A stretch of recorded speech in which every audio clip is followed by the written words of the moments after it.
Jesse Elder, we're here, man. We did it. Finally, this has been a long time in the making, dude. Dude, this is like the most delayed podcast ever. Yeah, man, long time in the making. And well, it's funny. What's cool about this is I was thinking about this morning. I literally I think I mentioned this to you, but on last week's episode, I was doing a solo episode about finding true happiness. And I quoted, I butchered a quote that I heard you say once about something about how, you only feel fear long enough to alchemize the fear. And when I said that, I go, you know what? Speaking of Jesse Elder, he needs to be on the podcast. I said, everybody, hang tight. It wasn't live, but as if it were live. Everybody, hold on. And I just started texting you while I was recording the podcast. Right. And I go, there you go. I just invited Jesse. Hopefully he's on soon. And literally, it's 1 week later since that episode aired, and you're on the very next episode. That's a nice turnaround time, man. I think you should be responsive. That's how it works, man. That's how it works. Yeah. And I will say this too. I know I'm doing all the talking so far, but I wanted the audience to know that Jesse and I got on Zoom literally about 30 seconds before we started recording this. And I was like, anything we should prepare? And, we both agreed, when you live your life, prepared, and of service to others, I think that's how you said it, then there's nothing to prepare. So, yeah. So I'm just looking for a really nice organic conversation today. And I did put some thought into what are some topics I want to chat about? What about Jesse is interesting? And I'll tell you, one other thing I want to share with the audience that I shared with you the other day is I often have conversations with God, if you will, in meditation and prayer, tapping into higher consciousness, collective wisdom, whatever you want to call it. And I got a message a few weeks ago as I was laying down to bed trying to fall asleep, which is when my higher self won't shut up, right? It's like I got the journal by the bed to write it down. And I got the message that, hey, you need to spend more time with Jesse just to learn from you and your wisdom and the way that you see the world, which, we spent a lot of time together, so I know that, but it's all relative. And so anyway, man, so I'm excited to fulfill that now with you in the midst of other people listening in on our conversation so that we can all benefit from your wisdom. So with that said, man, what are you up to? Dude, I'm just so appreciative to be here and to see you and to connect with everybody that is part of your family and part of your community. You and I have known each other for probably 6-7 years. Our Archangel Academy, I think, is when we met, which was probably 2014 or something. Yeah. So it's been a hot minute.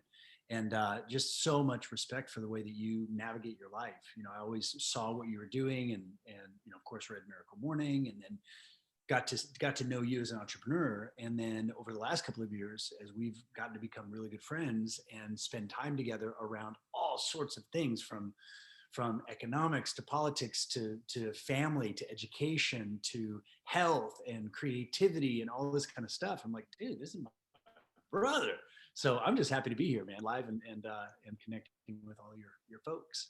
Yeah, I appreciate that. I think that you said the other day when you texted me that you were looking forward to surfing the vibe with me. What does that mean, Jesse? What does that mean to surf the vibe with somebody?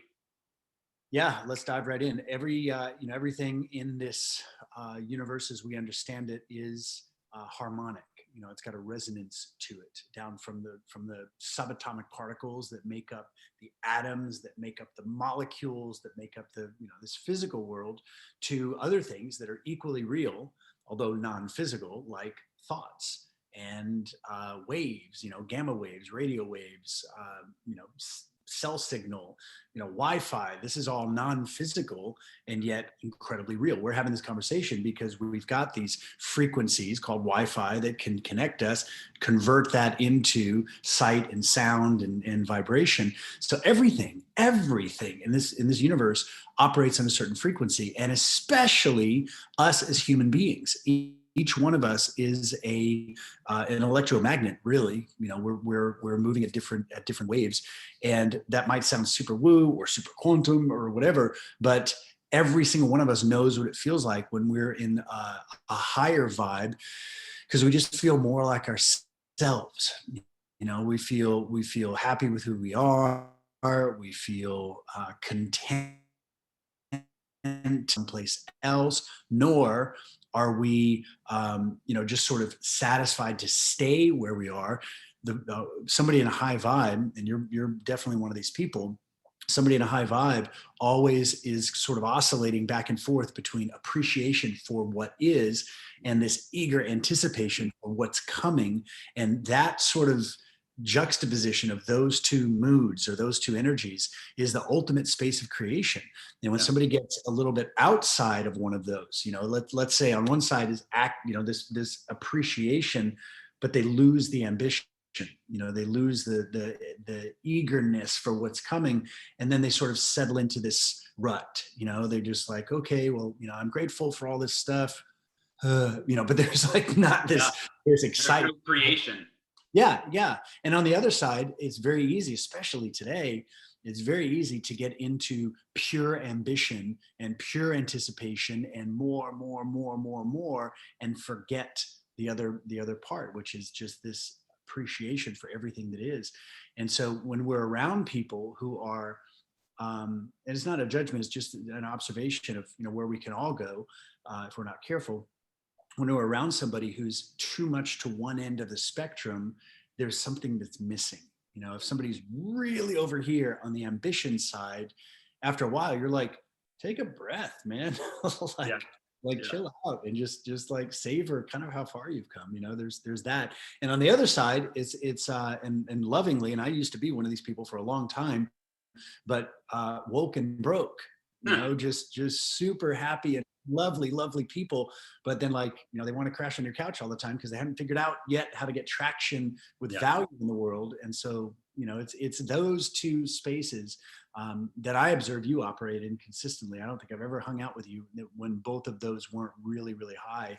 And so when I say surf in the vibe, that's what I mean. That space between appreciation and ambition, that's my favorite place to be, and those are my favorite people in the world who have sort of acknowledged those two poles. I love that, and it goes along. There's something I often will say to folks if I'm I don't know, training or talking or whatever, which is to the kind of the sweet spot is you have to maintain a complete peace with where you are, while simultaneously maintaining a healthy sense of urgency and enthusiasm to move toward where you want to go. Yes. And so that's, you just described it, you filled that kind of that out. I love that. And if you're listening to this right now, right, really think about that for a second and ask yourself where you are between those two realms, right? The realm of just being really happy and at peace and grateful with where you are in your life, even if it's not where you want to be, just because it's where you are. And you can either be miserable where you are or happy where you are, and it has almost nothing to do with where you are, right? It could have everything to do with where you are if you allow it to, right? Well, of course I'm unhappy, look at my circumstances. Or my circumstances suck, but I'm happy anyway, right? But either way, the circumstances haven't changed. So where are you between that spectrum of being really happy and at peace, just enjoying this one life you've been blessed to live, and then are you waking up every day with and regaining that clarity and that traction and that momentum and generating the energy necessary and taking the steps to move in the direction of creating a life that you're so freaking excited to live? It takes no energy, right? You don't have to think about it, right? So to me, yeah, both of those, man. Oh, you're surfing right now. I like it. If anybody's watching the video, you're surfing. That's beautiful, man. So how did you get to that? Like, how did you get to this point? So in fact, let's do this. Who are you, Jesse? Like, what do you do? Not who are you, I guess, who are you? What do you do right now? If somebody doesn't know you, I'll give you an intro here at the beginning, or I gave you an intro at the beginning. But like, what do you do now? Or what do you do? And then what got you to that point, right? Because what you just shared isn't common. That's not a common, unfortunately. Hopefully we can make it more and more and more common, right? But most people, like you said, they either are not engaged in either of those realms, or they're out of balance and they're working their butt off and they're ambitious, right? But they're not happy, and you see one of the two. Yeah, I've been super blessed to have, first of all, I had a kick-ass childhood. I mean, I had parents that loved me and stayed out of my way. They basically said, you're you're here as a soul for your own reason, and we're not here to control that. So, as my relationship with my parents has gotten stronger and grown over the years, I've learned a lot from them about education and about learning and about what is it to be a human. And one thing that they said to me, which was kind of shocking when I first heard it, they said, we figured you just knew better than we did what you needed. And so we let you teach us how to parent you. Mm. Were So your parents hippies? It sounds a little hippie-ish. not necessarily. I mean, we were very, we gardened and we're very, very active in the community. But my dad's a school teacher. He was a lot of things. He's a bartender and a farmer and many, many different things, but primarily a school teacher. And my mom was a nurse and then still continued nursing for a long time. And there's 5 of us, and we all were homeschooled. So Okay. hippie, I don't know. Yeah, But they're wise and enlightened is probably better. That's what I'd call they would probably deny that, but I can confirm it. it. Yeah, those that are truly wise and enlightened will always deny it, right? Yeah, exactly. So as that, with that as sort of a setup, I found very, very quickly that there was nobody other than me that was qualified to tell me what I should do with my life. And so, having never been to school or never taken a test or never sat behind a desk, and just getting in this sort of the space of what was I interested in. So when I was a kid, I read for hours and hours a day things that interested me, not knowing until years later that my dad, or many times my mom, were the ones laying the books out on the table and saying, Jesse, you can read whatever you want. And I remember going, I can read anything I want. This is amazing. It wasn't until 30 years later, I'm like, you guys are damn geniuses. You're the ones that selected the titles and then gave me this illusion of choice. And so I say all of that as a little bit of a setup, because I Not believe like politics. Sorry, I'm interrupting. Keep going. illusion of choice. Yeah. So with that as a foundation, and then just continuing to live my life in that fashion, what am I fascinated by? What am I interested in? And what feels right, and what feels right to me right now, knowing that can change, knowing that it will change, and then sort of turning that over many, many different careers and many different iterations of that singular purpose. I realized that there's just 2 things, and then we'll talk more about the business side and how that became a micro empire or whatever. I realized that to me there are two things that are equally important in life. These are 2 sides of the same coin.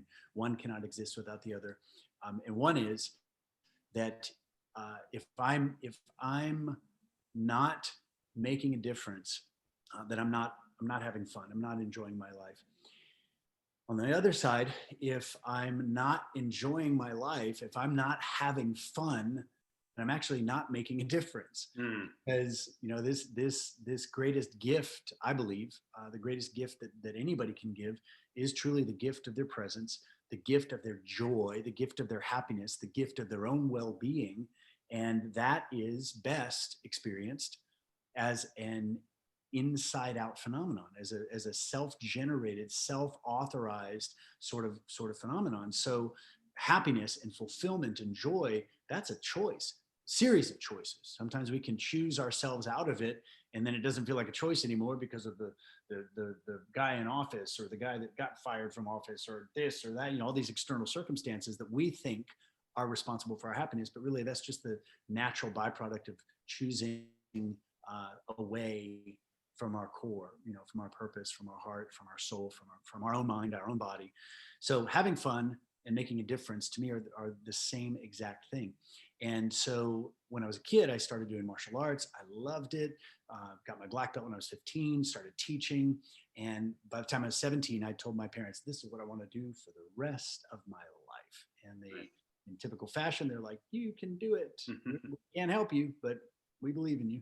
And so I struggled and navigated my way through opening a martial arts school, and along the way got into these fantastic evolutionary experiences of these fight club, like underground bar fights in San Antonio, Texas. No rules, no time, no weight limit, no safety equipment. And it was a baptism in reality because it taught me the difference between theory and results. Anything that sounds good, sounds sweet, sounds nice, looks cool, what's the result?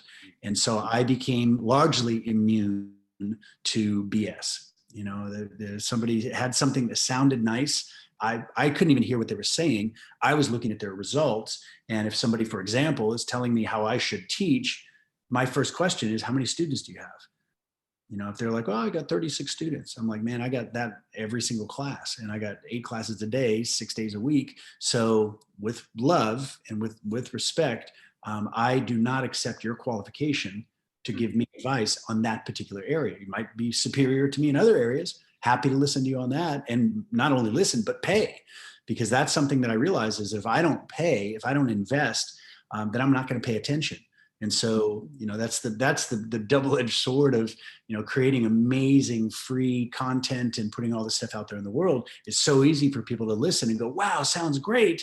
And then they got their dopamine hit for the day, but then they don't really take it further. And that just breaks my heart.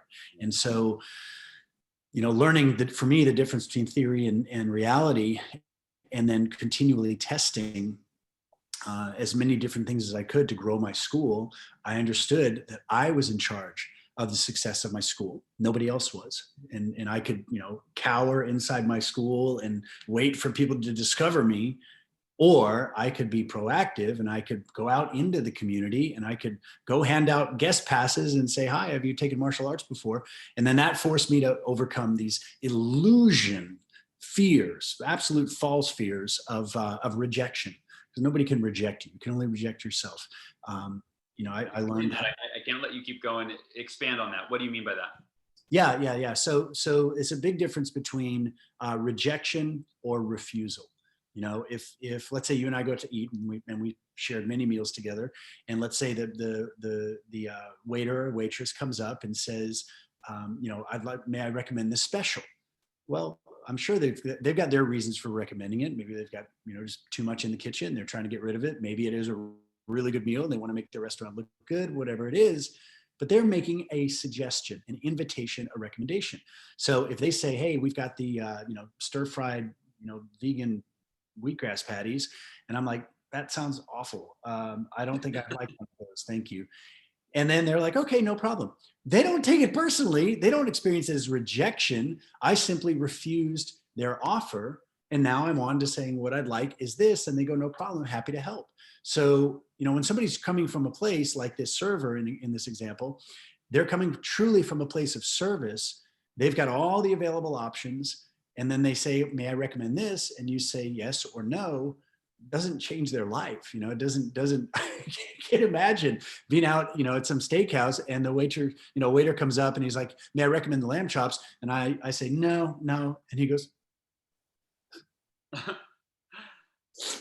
I need a minute, bro. Like, that's ludicrous to think of. How could you do that to me? I offered you something. Why would you reject my lamb chops? Yeah. But the thing is, and I realize it's not an accurate, super accurate example, because, you know, this is an object, a food item that he's offering, not something that's near and dear to his heart. So it does get a little bit, you know, you have to go a little deeper into this. But I recognized a long time ago that if I invite somebody to a party, if I invite somebody to get you know, a report that I've written that can help them with their mindset, or if I invite somebody to download a meditation and they say no, cool. Mm-hmm. That cost me nothing. It did nothing to me, except now I'm one step closer to finding the person that is ready. And, you know, you and I both have a background in very conscious communication and truly come from a place of service. And, you know, you and I know the mathematical realities of growing a business. Sure. And if you offer something and somebody says no, then what they're saying is either, no, I don't want to grow. I just want to stay comfortable. I want to stay right here where I am. Cool. good luck. I don't have that kind of courage to not change and to go forward in time 3 years and be the same person. That terrifies me. Right. But hey, man, if you're brave enough to risk that, more power to you. But I don't take it personally if somebody says no to an invitation. I know the reality, and just like you do, some will, some won't. So what? Someone's waiting. Yeah. So who's the next person? And I got this, I really understood this in the martial arts, where if I go and invite 10 people to try a free class and 8 of them say, no, I'm not going to do it, I learned really quickly that had nothing to do with me. Although there were things that I could do to improve. I could dress presentably. I could, listen and ask more questions instead of just blasting them with this offer. And I improved. I went from 2 out of 10 to 3 out of 10 to 6 out of 10, and consciously grew my school. Eventually, we had a very successful school. And then we had 2 schools, and 3, and then 8, and it just kept growing. And I think the link here, and this may involve those of you that are listening or watching this, everything that you want to accomplish in your life is 100% going to involve other people. And so developing the skills of communication, communicating a vision, communicating why it's important that this vision happen, communicating what's in it for somebody else who might help you. That is such a simple skill that if you can just develop that, then there's literally no dream that you can't have. But you can't do it on your own. It does involve other people, and you got to get over this illusion of rejection, because we learn that is 100% learned. Babies are not born with a fear of rejection. Go ahead. Yeah, well, and on a personal level, like I think you're giving the example around business, which many of us can relate to. On a personal level, for me, I learned, it was actually the biggest takeaway that I got. I did Landmark Forum when I was early 20s. My wife was at the time 19. I had just met her. We were dating a few months. I'm like, hey, I'm going to this event called the Landmark Forum. It's a 3-day event. You want to go? And she's like, sure. So we went. But the biggest takeaway that I got is to never take anything personally, because nothing anyone says or does to you is directly about you. Indirectly it might be, but if someone says you're ugly, it doesn't mean most people would go, oh my God, how could you say that to me? How could you say I'm ugly? It doesn't mean you're ugly. It means that they have an opinion, period. End of story, done. And they're entitled to their opinion. And you can either choose to let it affect you, or you can choose not to.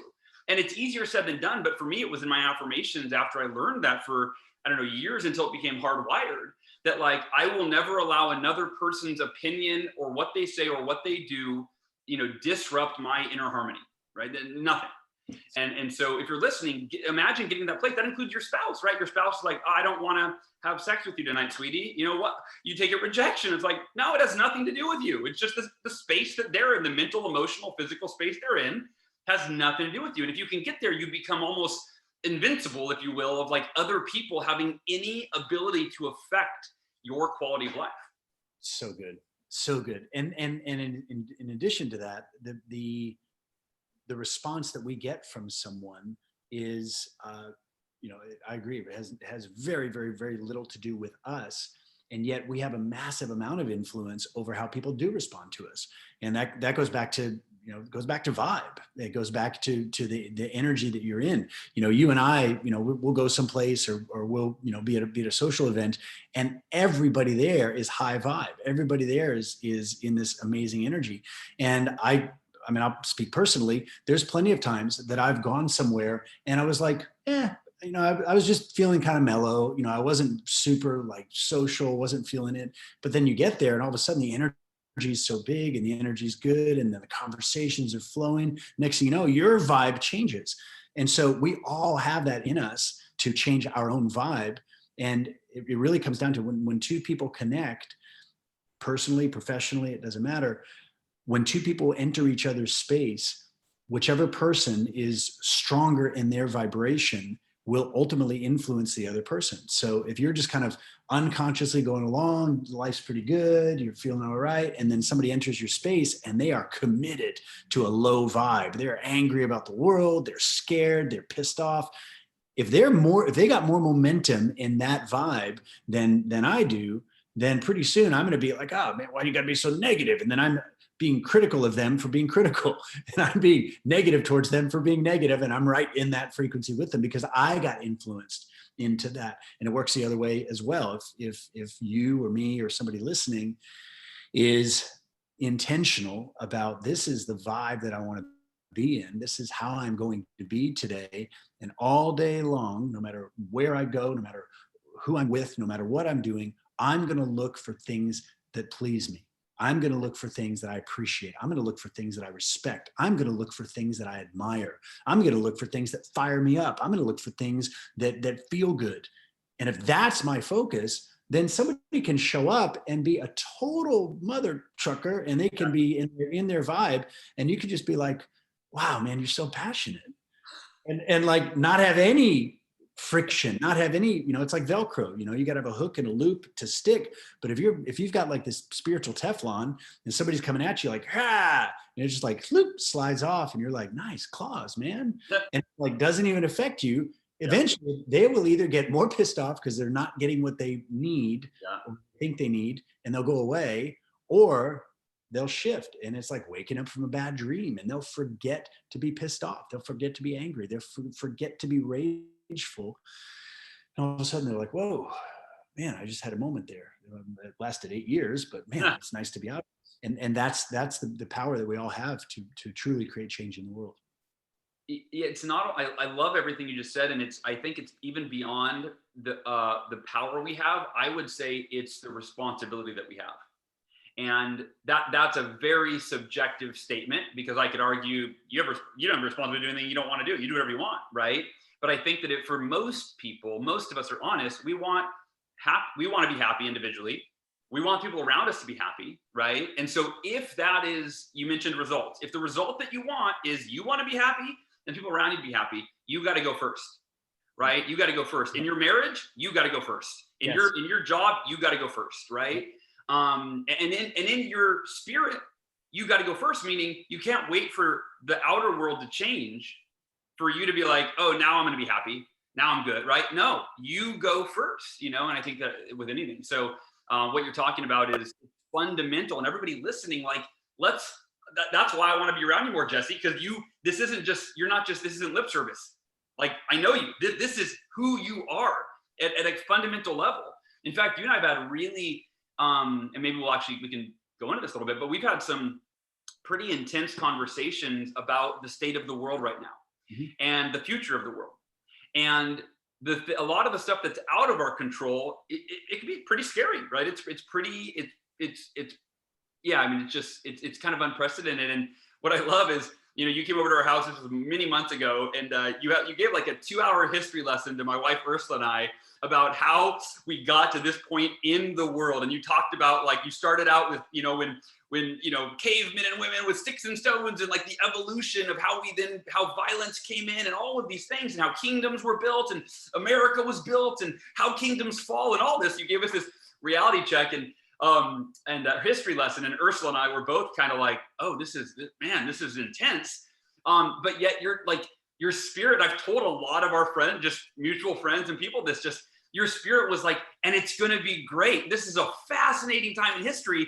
And there are going to be those of us that plug into the matrix or stay plugged in, and that fall with the masses, or those of us that go, look, I'm a sovereign being. No one is going to control me and tell me what to do. I am free, and we're going to join with other beings who consider themselves free, and we're going to thrive no matter what happens on the outside. And so what I love about it is, like, you're so well read, and you have so much knowledge and understanding of the world, more than most people, myself included, I'd say. But yet everything you just said, in terms of you being just, in control of the one thing we can control, which is your inner being, how you show up every day, how you interpret things. Yeah, man. So I don't know where I was going with that, but just, that is just being around you, that rubs off. And so I'm hoping for everybody listening that a little bit of Jesse Elder is rubbing off on them. I appreciate that, man. It is in a way, it's very self-serving, because that's how that's how I want to connect with people. And when I came over and had dinner and we had such a good time, you have freaking amazing family, and hanging out with you and the kids and Ursula, and like you brought that out. It's like your curiosity and hunger and attention and presence literally just brought that out. Without you guys being there, obviously I'm just not going to be sitting by myself just talking to the wall. So it is a harmony, and the fuel, the most important energy on the planet is attention. Attention is the currency of transformation. And so wherever attention goes, gets transformed. So the attention of a listener, the attention of a person who's receiving what it is that we have to say, is an incredibly energizing force. And so it really is this beautiful symbiosis. Co-creation, right? Yeah, absolutely, absolutely. And so I've been studying this stuff, like the way the world is evolving, and looking at it from probably less political, more macro political. Politics is very new. It's only a couple hundred years old in the form that we know it. But power structures, as we see them today, have been around for about 15,000 years. And so I've been studying this for almost 25 years. So when all this stuff started happening in 2020, I was like, oh, this is what it's going to look like. Okay, cool. So it wasn't a shock. None of it was a shock to me, although it was interesting how some of the details played out and are playing out. But I have nothing but excitement and confidence and certainty for the direction that my world is going to take, because that's the only world that I can control. And there's 8.6 billion perspectives on this planet. And one of the biggest, I won't say mistakes, I think it's just like a deficiency. One of the biggest deficiencies in people's psychology and their mindset that I observe is like the John Mayer song, just waiting on the world to change. They want the world to be the way that they want, so that they feel safe, happy, peaceful, successful, secure. And as long as the world, which is really just their perception, whatever they're looking at, if it doesn't match the way that they want it to be, now they have an excuse to be angry, scared, panicked, freaked out, upset, whatever. And the reality, if they hadn't seen that news story, if they hadn't watched that television show, if they hadn't seen that documentary, they wouldn't be all up in a rage. Now, I do think it's important to stay informed, but all the shifts, personally, the shifts that I've made in the last year have been purely 100% upgrades. The things that I get to do now that I didn't see, a year, 2 years ago, are now so joyful and so fun and so fulfilling. And they happen to have the byproduct of creating safety, security, success for me and for those that I'm serving and those that I'm connecting with. But it's not a have to. It's an absolute get to. And so, I know what my principles are. I know my moral code. I know what my values are. And so that just makes it very easy to make decisions. And then as a byproduct of that confidence and that certainty, the next steps of the plan always reveal themselves. So, when the snowpocalypse hit, here in Texas 5-6 weeks ago, I had so many texts from friends. They're like, I bet you're just having the time of your life, because they knew that I had generators and tons of food and water and a vehicle that can, handle the snow and all that. And I was like, yeah, I actually am having the time of my life, because I'm in a place that I get to help those who weren't prepared. And that feels really good. And so, to go and deliver a generator to a friend who, he's actually a quadriplegic. He doesn't generate heat. And so you could put 12 blankets on him and it doesn't do anything. So we took a generator to him, plugged in an electric blanket, a little heater, and that felt great. It felt awesome to be able to do that.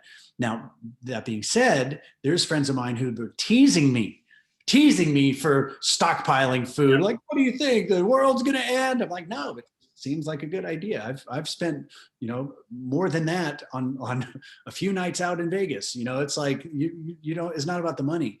It just feels better to have food. Those people who are teasing me were texting me like the third, fourth night into blackouts all over Austin. Like, hey man, how's your food stores holding up?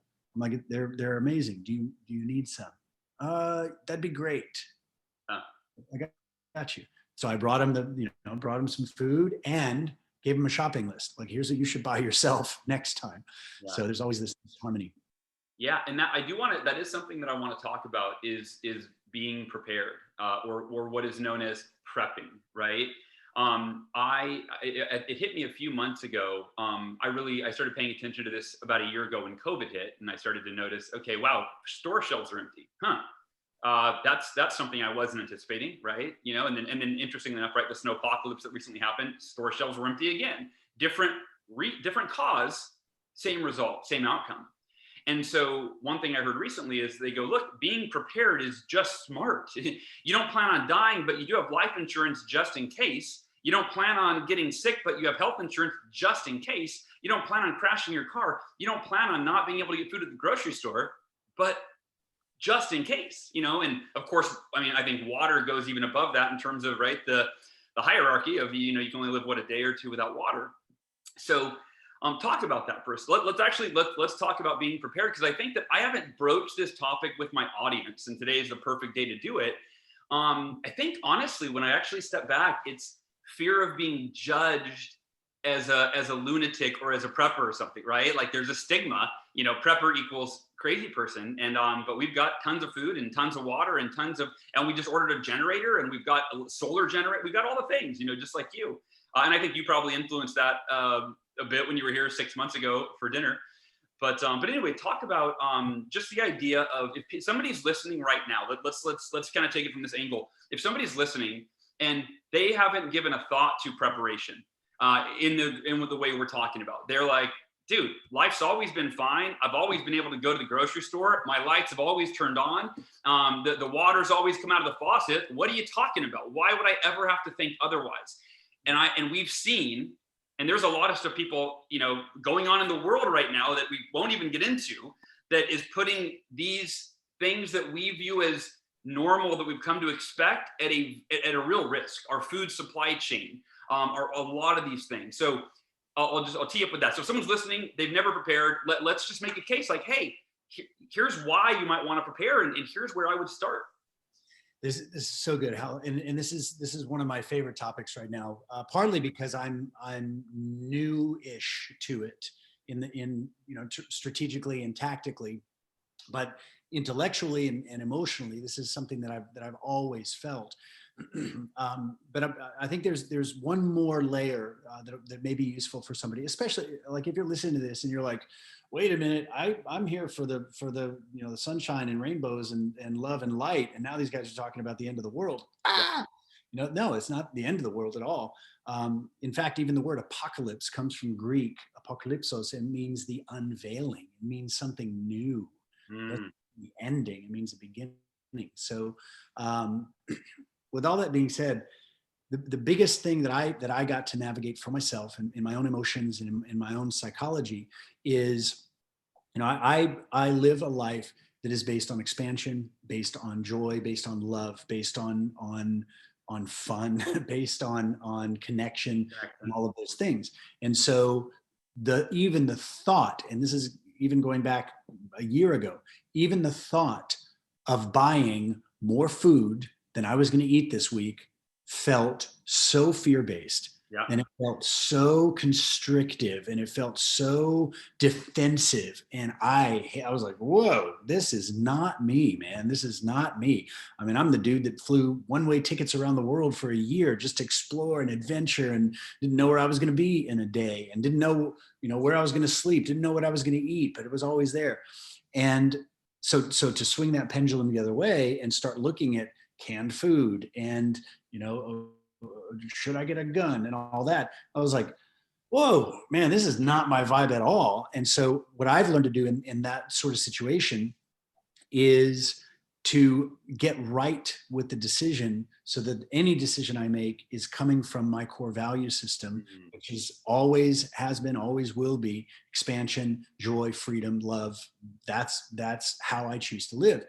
So in order for me to make a choice, it has to fall into those categories. It has to be because of those reasons. So I really sat down and started to look at just what it meant to me to be free, to be, I'll use the word sovereign, to be, a self-authorized individual. And those are things that I've always prized my whole life. And I thought, okay, well, I wouldn't sit at the restaurant and expect, the waiter or waitress to shovel food into my mouth and feed me. Like, no, I can feed myself. But then I thought, okay, well, what if I just take that act of choice? Don't feed me. I can feed myself. And what if I took that and just expanded that just a little bit?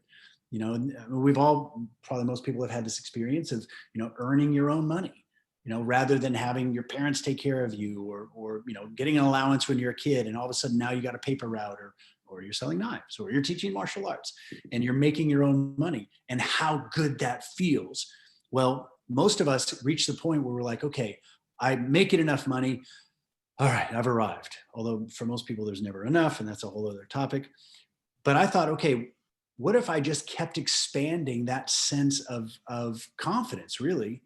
What if I was so confident, not only that I can pick up the fork and shovel the food in my mouth, not only that I can make the money to buy the food, but what if I was the one who was growing the food? What if I was the one that was building community with other people who are also doing that? What would that be like? And so it wasn't from a fear place. It was from a place of, wow, this is cool. I've never done this before, but it just makes sense. And as I began to research and study, I realized that, this idea of outsourcing our survival is a very new concept. Outsourcing our security is an incredibly new concept. You know, uh, Paying, whether through taxes, or other things, paying for someone else to protect us, feed us, take care of us is a very new human experience. Humans been on the planet for a long time, but it's incredibly new that we get to do this. And there are obvious advantages. It's nice that you could just go to the store, get food, and not have to grow it, cook it, think about it, whatever. But I began to realize this is something I wanted to experience from a pure upgrade perspective. What would it feel like if I knew exactly where all my food is coming from, if I knew exactly who was growing the food? And it starts with that idea, and next thing you know, I've got this property which I didn't set out to do. It just very beautifully materialized. The money showed up, the perfect property showed up, and I just kept telling the story of the vision. This is what I see, this is what I see, this is what I see. And it was based on expansion. It wasn't based on, oh shit, the world's going to end.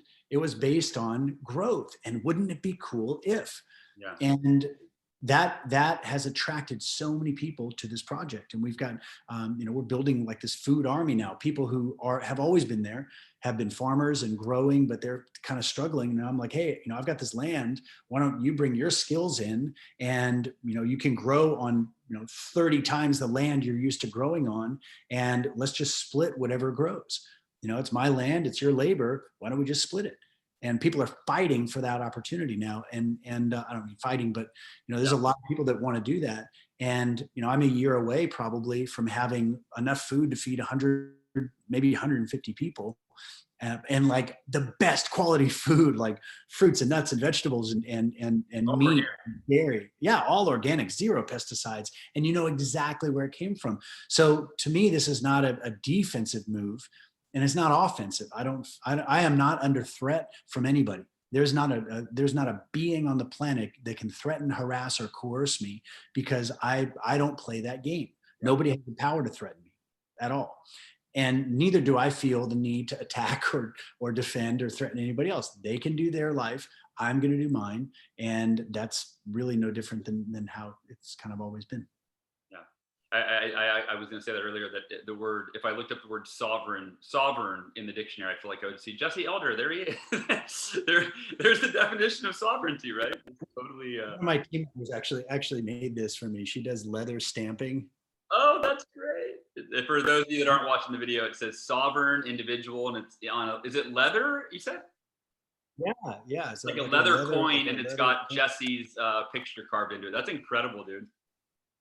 Hey, can she make me a sovereign? I want a sovereign individual coin. She may be able to do this. Can we get that? That'd be great.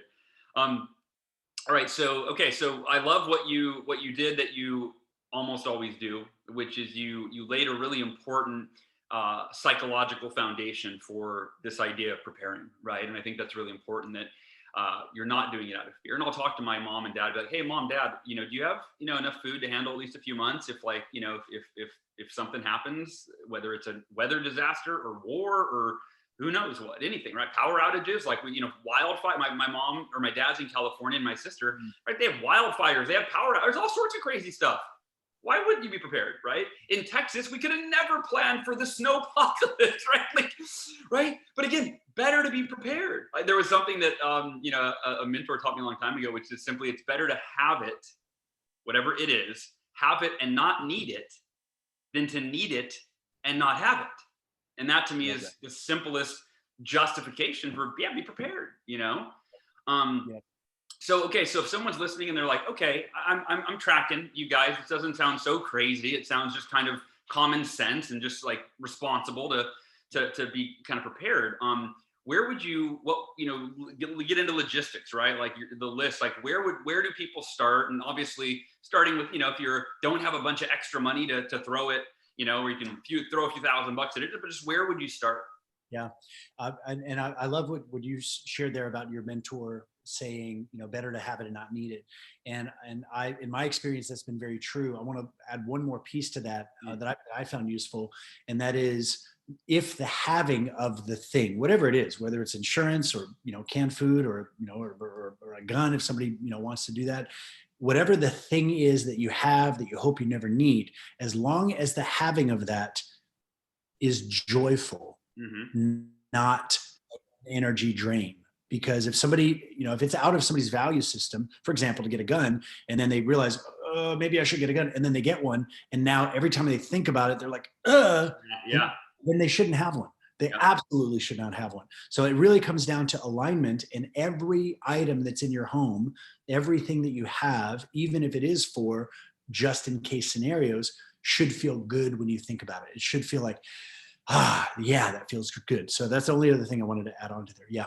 And I want to add on to what you added on, which is we had this conversation. I'm part of a mastermind called Front Row Dads, and it's my favorite group that I'm a part of. Our friend John Broman, right? John, obviously. So we were at a very small 6-person kind of retreat where we Airbnb'd a house a few months ago, and this was one of the discussion topics. We spent a couple hours talking about being prepared for your family. And half the guys were like, "What? Huh? Why wouldn't he be prepared?" And the other half were like one of the guys is like, "Dude, I've got 150 gallons of water in my garage. I've got 3 years of food. I've got 2 jet right." We're like, and I was like kind of in the middle, which was great because I thought I was going to be the one that they were like, "What? You have all this stuff? You're crazy." And then luckily the other guy had way more. He's way more of the. He's got like 32 guns, so he was he was ultra prepared. But here's the point: is that when John Broman set up the conversation. He's very eloquent, communicator, but he set up the conversation. It was, he set a couple of paradigms for us to operate from. And two mantras that really stood out. Number one was aware, but not afraid. And I thought about earlier when you said where your attention goes, right? That becomes your reality. We create our own reality based on our attention. The world is as it is. One person could be super stressed about it. The other could feel great about it. And the only thing different is what they're focusing on in the world. Like you said, you're always looking for what's exciting, what's great, where are the opportunities, right? Where's the love? Where's the joy? Where's the kindness? Where's the service, right? And whatever you focus on becomes your reality. So be aware, but not afraid. Be aware of what's going on, but there's unless you find value in fearing it, and I actually I do want to ask you about alchemizing fear and what you mean by that. So we'll circle back to that. But be aware, but not afraid. And then John threw another one in, which is prepared, not paranoid. Love that. Right. So, and aware, not afraid, prepared, not paranoid. And what he said is, when I first learning about, the reasons I might need to be prepared and, seeing empty store shelves and this and that, I immediately was in fear state. Oh my God, I got to hoard. I got to prepare. And he said, but what was interesting is I don't prepare so I can lay awake at night thinking about it. I prepare so that I don't have to lay awake at night thinking about it. Right. And it's so true. I realized that like when I saw when I realized, I should have some food. Well, there was little stress until the food arrived. And I'm like, oh, there's nothing to stress about. Like I recognized a potential, you know, aspect that needed to be prepared for, and I prepared for it, and now I sleep well. I'm at peace, you know. Um, so yeah, so I think that's all important. So let's get into some of the items. I know that you talked when we talked about your property. You just bought it, I think, when you know, like 6 months ago when you came over, and you kind of said, I'm going through the hierarchy of like human needs to right. I'm starting with water, and then food, and then electricity, and that kind of thing. So let's and we can go back and forth, you know, on this because I've been doing it too. But what do you see? What are like some really practical things for people to do now, to purchase now, to prepare? Yeah, the biggest from my experience, and I've coached a few people to go through the same sort of thing. It's not about the supplies at all. Supplies are sort of a byproduct. It's much more about understanding your own motives and your own reasons. And you know, for me, because basing my life on expansion and freedom and joy and love and fun, all of this had to tie into that because I'm not going to sacrifice my values just to get some canned food or something. So I started to look at, how does this expansion of my life, which includes, being resilient and anti-fragile and ready for anything, how does that fit in? And I started to realize when I started growing my own food, it became the ultimate upgrade of my entire life. It became the most incredible metaphor, lesson. I've learned so much about the world, the universe, so many things that I believed that are now really experiential. And I've become even more chill, even faster at manifesting and creating, all because of gardening. So, and it doesn't cost anything. I'll show you an example here. I went to Whole Foods, bought some groceries, bought a sweet potato. This is a month ago. Put the sweet potato in a vase. Wow. And so this sweet potato is now growing. These are called slips, and it'll produce probably 7 or 8 slips in another maybe month or two, maybe 6 weeks. These slips will be long enough to cut, and then you wrap them in paper towels, and you just kind of dry them out, and then you plant them. And then each one of those slips is going to go and produce like 30 sweet potatoes. So, this is like an 87-cent potato. and, Produce 30 times 7 or so, it's like 200 potatoes. Yeah. Well, each slip. Yeah, exactly. So the reason I'm sharing this is not to convince people to eat sweet potatoes or buy potatoes, but it's because there are a lot of health benefits to sweet potatoes. Oh, Let's not I love it. Right. that. But the idea is, start with something that you can get experience in and that you find value in, that you find joy in, because I would never have been able to look forward from a year ago and guess that I'd be where I am today. But I just knew that if I take the best next step, if there's all these steps available, what's the best next step that's in alignment with my values, that feels right, that feels like expansion, feels fun, feels cool, which, by the way, sometimes it feels fun to be gritty and to be prepared and be resilient. If I'm training martial arts, it's not always fun when you're tired and you're hitting the pads, but it's so fulfilling, so rewarding. It's like you want to get in there, you want to do it, and you want an opponent who's going to be tough back to you, because otherwise you can't experience how good you are. And so what if you lose? And you learn. So I classify that as fun. That all counts as fun. So if somebody's listening to this and they're like, okay, I'm intrigued, I'm interested in expanding my life, not out of fear, but to experience more freedom, then I would say just look at Maslow's hierarchy. Those that are familiar, these basic needs that we have. And at the very foundation is safety, security, which includes food, shelter, all of that. And just look at how could you upgrade those areas. If you go to, I shop at Whole Foods here, but you can go anywhere and buy, like a pound bag of beans that cost you like $1.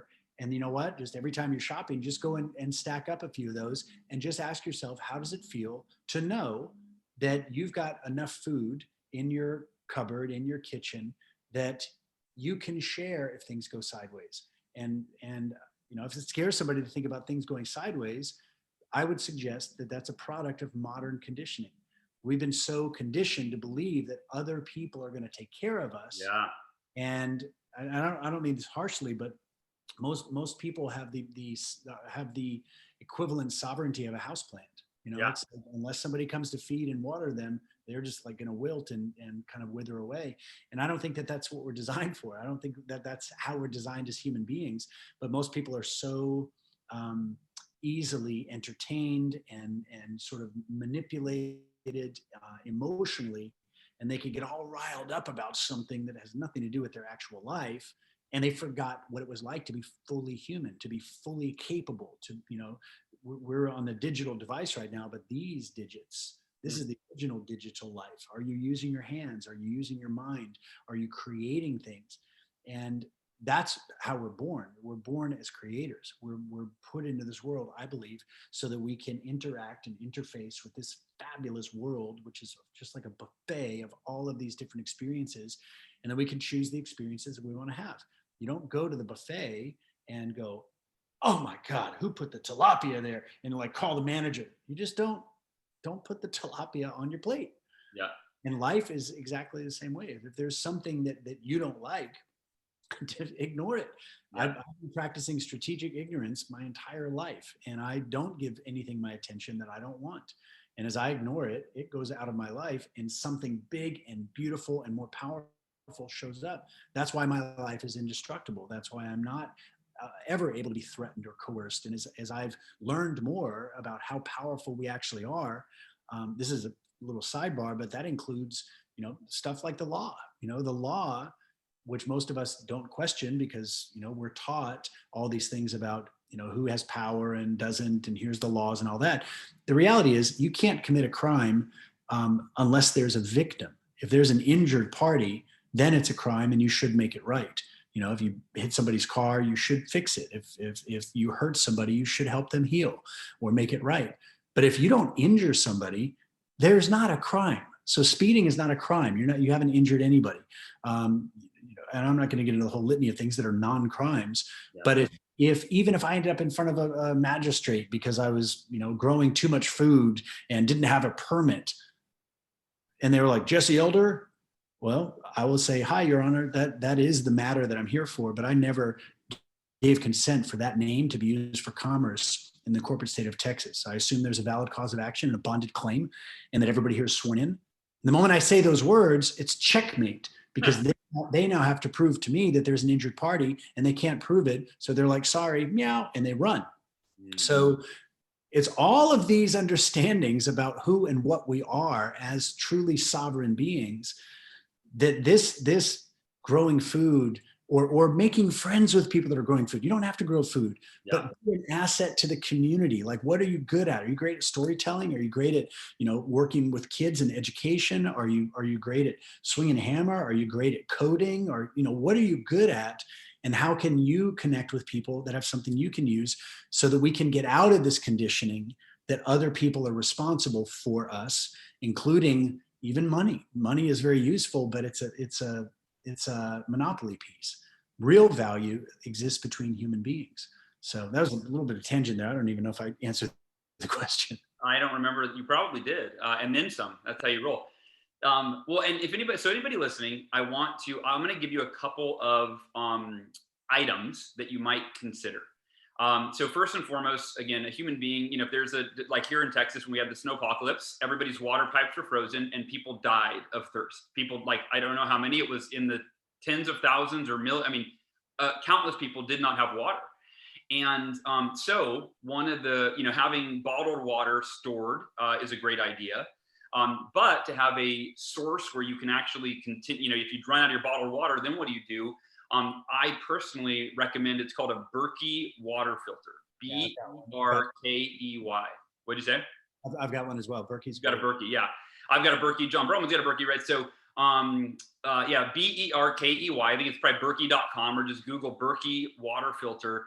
But it's one of the best filters in the world, to where allegedly, I haven't tried this yet, but allegedly you can put pool water in it and it will filter out 99.9% of all the chlorine, fluoride, and you could literally drink pool water. Again, I have not tried that yet. That'll be only in an emergency situation, but it's good to know that that's an option. So check out the Berkey water filter. And I want to say this too. Jesse, that actually just happened where John Vroman, a friend of his, was not prepared at all for any kind of disaster. And so that friend had to come or asked, and John invited him to stay at his house during the snowstorm in Texas, because otherwise he had no access to water. And so because John had the Berkey water filter, they were able to not only provide water for their family, but as you said, help their fellow man, right? And help someone else. And then even beyond that, we've recently, our friend that's a hardcore prepper, he's got these big 50-gallon water tanks that he stores in his garage with these water preservation drops. So he's got like months of water for him and his family, you know? And then the only other thing I would tell you in terms of food is I just have a bunch of organic beans and organic rice. And that's all you, and you know, again, it's not that expensive. You can get it at the grocery store, go to Amazon.com, buy, 10-pound bags, whatever you want. But organic beans and organic rice will provide enough calories to sustain you, I don't know, indefinitely. I mean, for a long time. And then the other piece to consider is power, I think, is the third one. And of course, I mean, medical supplies, you can go on and on and on. But I think the most important you want to start with, right, is water and food. That's the most important. And if you got a month or 2 or 3 of water and food, then you could figure out, all right, I got some other issues I got to figure out. Like let's call around, let's see who else can help with these other options. But so yeah, if you're listening, that's where I would start. Anything else, Jesse, that you would add to that as a starting place? I think that's a great list. And it's a great place for people to start. And if you are listening to this and watching this, and if you're inspired to just test this for yourself, you can always give the food away. You can always give it to a food bank. You can always, say, okay, that was cool. I did that experiment. Wasn't for me. Get rid of it. But if you're doing it, if you're going through this experiment and you're doing this stuff, then just notice how it feels to be getting really back to your roots as a human being, to become truly self-reliant and not expecting and hoping that somebody else is going to take care of you. The confidence that you get from that, the way that it makes you look at your life, the way that it makes you look at yourself in the mirror, knowing that not even if something happens that you're prepared, but just knowing that you're prepared, knowing that you're a competent human being who's not reliant on another person. Yeah. Then you can approach every relationship from such a different place of appreciation and love. It's like when I was training martial arts, in the beginning I was training because what if I get beat up? What if somebody jumps me? And I trained out of fear. And after a while, as my skills increased and I realized that, and this, I feel pretty confident, even when a situation got heated, and I was a bouncer for a while, even when somebody's yelling at you or they're drunk or they're threatening you, you're so confident in your abilities that you can actually see the humanity of it. You can be more loving and more kind, not wrapped up in the fear. But the only people who can, it's far easier to be peaceful when you're powerful. And somebody who's not powerful and pretends to be peaceful is actually fearful. That's a powerful paradigm. I hope everybody caught that. Right. And I love that example of when you were a bouncer and somebody's in your face yelling because you are confident and competent in your skills, in your preparation, right? You can actually just be calm and at peace and see the humanity in them. That really resonated with me, man. That's fantastic. And eventually, you don't train to avoid a fight. You train because it feels good to train. You train because it feels good to expend your body, and you train because it feels amazing to learn, and it feels incredible to find your limits and go past them. That's why you train. Yeah. And you're healthy, you're energized, and you're focused, and you're confident, you're connecting with your teammates. That's why you train. The byproduct of training is you can kick ass if you need to. Yeah. But that's not why you're training. And I feel the exact same way about this whole, prepper thing. It feels good to learn and grow and to meet people and to connect. The byproduct is the world can go to hell, and me and my friends are going to be fine, and we'll be the ones to rebuild. Yeah. Yeah. And the next level of that, as you mentioned, which you're ahead of me on, but my wife and I we're making right now, we're doing all the legwork to be able to have chickens and to have an aquaponics garden, and which will have fish as well, and to grow our own food and have a greenhouse. And we're doing all the legwork right now, all the research, and I'm excited. I'm excited to, you think about one of the most primal things for survival, producing food. but yet we don't know how to do it. Like you said, we're relying on other people. Well, what if those supply chains, right? Like, it's kind of, when you think about it, it just makes so much sense to, yeah, what a beautiful thing to be able to plant a seed, watch it grow, harvest it, and then have it nourish my body and my kid's body. And so, to your point, not doing it out of fear, doing it out of love and excitement and expansion and freedom. And so I love surfing the vibe with you. I love the paradigms that you live from, Jesse, and how you so freely give of yourself in service of others, so that expansion can expand beyond you. And truly, my mission is to elevate the consciousness of humanity, and you are you do that just in how you live every day. So thank you, man. Totally appreciate you, man. Well, hey, I think this is our first conversation of hopefully many more. I think that I think about like a Joe Rogan who's got his returning guests, and I think that this needs to be like a quarterly thing. Every few months, come back on, and we'll keep going deeper. I would love that. Awesome. I love you, brother. And goal achievers, thank you for tuning in to the podcast today. And if you, I hope you enjoyed this conversation as much as I did. And let me know. You can go to halelrud.com/podcast. I think it's episode 372, 371, 372, one of those. And leave a comment, if you think we need to have Jesse back on a lot more often. So love you all. Thank you for listening. And I will talk to y'all next week. Take care, everybody.